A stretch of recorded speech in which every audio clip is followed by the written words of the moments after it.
learn about another voice and culture of Taiwan with We Love Hakka. 现在就让我们一起加入客家风情，大家来讲客家吧。Hey, what's up? It's time for Hakka training on ICRT. And today we're going to take you to Meinong. To get there, take the train to Kaohsiung and transfer. It's very simple. And we're going to be eating today because there's a lot of local delicacies that Leo's going to bring us to. 今天带大家到美浓区啊，很简单，坐火车到高雄，转个客运很快就到了。而今天呢，我要用鼻子跟嘴巴来逛美浓哦，因为要享受当地的美食了。待会儿请 Leo 呢来带我们去吃喽。Hello, Leo. 嗨，哎呀，来到美浓地区，这个农田好漂亮啊！这里，对啊，而且这附近还有一间奇美社区大学哦。哎呀，这不错这个社区大学当初成立的一个宗旨啊，就是要向农村学习，在农村学习的一个社区型大学。哇，好特别哦，很学以致用的感觉哈。对啊，哎，讲一讲，咕噜咕噜，我现在又肚子饿了耶。其实我也饿了耶，是不是？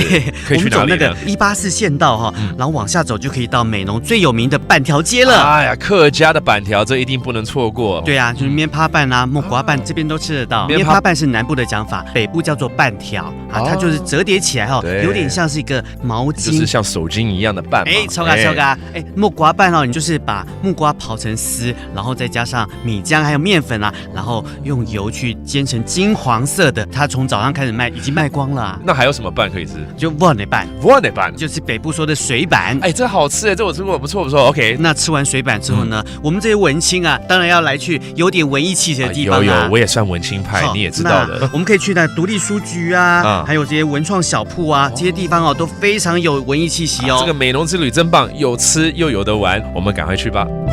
A Hakka village wouldn't be a Hakka village without its own delicious food, and Kaohsiung's Meinong district is no different. Follow along County Road 184, and you'll quickly find the famous Ban Tiao Noodle Street, which has all kinds of rice-based Hakka dishes to try, as well as great Hakka souvenirs like chive oil, organic beans, and red quinoa. Still, there's more than just food here. Meinong also has an agricultural community college, an independent bookstore selling local publications, and craft stores. All right, let's teach you how to order these Hakka rice noodles and a variety of them when you're in Meinong, including 面趴板 or the papaya one, which is 木瓜板 木瓜板 and then the one that comes in a bowl 就是碗板沃内板。好，这三个板啊，不管你肚子有多饱啊，一定要尝试一下。超嘎。All right, that does for today's Hakka training. 什么太嘎？俺只say 张来了。客家风情由客家委员会监制。